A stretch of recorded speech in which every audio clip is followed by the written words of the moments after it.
Anda masih menyaksikan Kompas Petang bersama saya di Pondok Bahagia. Komisi Pemberantasan Korupsi berharap pembahasan RUU Perampasan Aset dapat segera digulirkan oleh pemerintah dan DPR RI.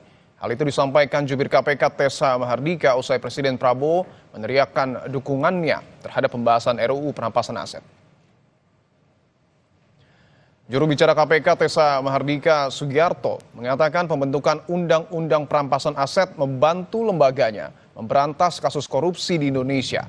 Menurut Tessa, RUU Perampasan Aset juga dapat digunakan secara efektif oleh KPK dalam memulihkan aset yang telah dikorupsi. Dan KPK berharap untuk pembahasan RUU Perampasan Aset dapat segera dilakukan oleh saudara-saudara kita di DPR RI agar bila mana ini menjadi undang-undang dapat digunakan secara efektif dalam rangka aset recovery yang tujuan akhirnya adalah untuk kesejahteraan masyarakat Indonesia. Presiden Prabowo kembali menggaungkan komitmennya terhadap pemberantasan korupsi. Presiden Prabowo menyampaikan dukungannya agar rancangan Undang-Undang Perampasan Aset segera dibahas oleh pemerintah dan DPR.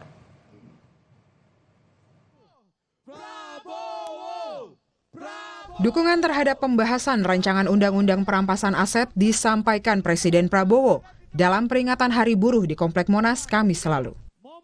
Dirinya menegaskan tidak akan berkompromi dengan koruptor yang tidak mau mengembalikan hasil kejahatan.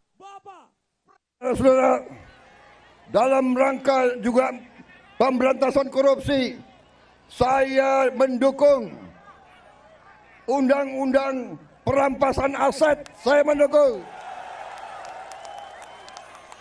Enak aja, udah nyolong, nggak mau kembalikan aset, gue tarik aja deh itu.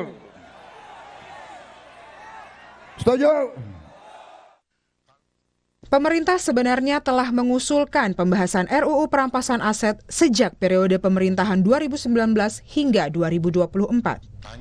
Bahkan, rancangan Undang-Undang Perampasan Aset sudah dibahas di DPR sejak tahun 2023, tapi belum disahkan hingga saat ini. Soal DPR belum mengesahkan RUU Perampasan Aset, Ketua Komisi 3 DPR RI pada Oktober 2023 lalu pernah menyebut bahwa RUU Perampasan Aset perlu dibahas dengan Ketua Umum Partai Politik sebelum disahkan. Tanya pada kita, tolong dong Undang-Undang Perampasan Aset dijalanin. Republik di sini ini gampang Pak Senayan nih. Lobbynya jangan di sini Pak. Ini Korea ini semua menurut bosnya masing-masing. Di sini boleh ngomong kalah Pak. Bambang Pacul ditelepon, Ibu Pacul berhenti, siap. Mungkin perampasan aset bisa, tapi harus bicara dengan para ketum partai dulu. Kalau di sini nggak bisa. Saat ini, menurut Wakil Ketua Badan Legislasi DPR Ahmad Doli Kurnia, RUU Perampasan Aset Tindak Pidana sudah masuk prolegnas, namun masih belum menjadi prioritas. Kita juga sudah memasukkan rencana pembahasan pembentukan undang-undang tentang perampasan aset itu di dalam prolegnas pembahasan undang-undang. Nah, memang masuk masih dalam long list, belum masuk di 2025. Nah, dan ini juga harus kita sesuaikan dengan mazhab, sistem, dan konsep hukum kita. Saat ini masyarakat memerlukan aksi nyata dari keseriusan Presiden Prabowo dalam mendorong DPR membahas rancangan Undang-Undang Perampasan Aset. Peneliti Pusat Studi Politik Hukum Pemilu dan Demokrasi Universitas Andalas Ferry Amsari bilang, RUU ini bisa berjalan jika Presiden Prabowo mampu meyakini koalisi politiknya. Tapi apakah mungkin ini mampu dilaksanakan jika melihat tabiat koruptor yang cukup luar biasa di berbagai ruang selalu ada mereka, termasuk pembentuk undang-undang gitu ya.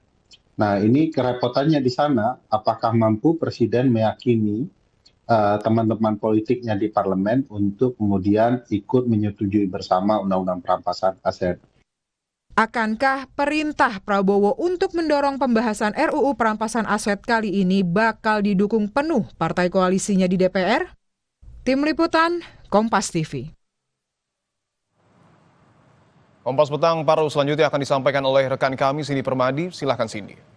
TNI menanggapi pembatalan mutasi Letjen Kunto Arif Wibowo yang merupakan anak mantan Wakil Presiden Tri Sutrisno. TNI memastikan pembatalan itu karena ada perwira tinggi yang masih bertugas dalam jabatan sebelumnya sehingga belum bisa dimutasi. Kami hadirkan perbincangannya sesaat lagi.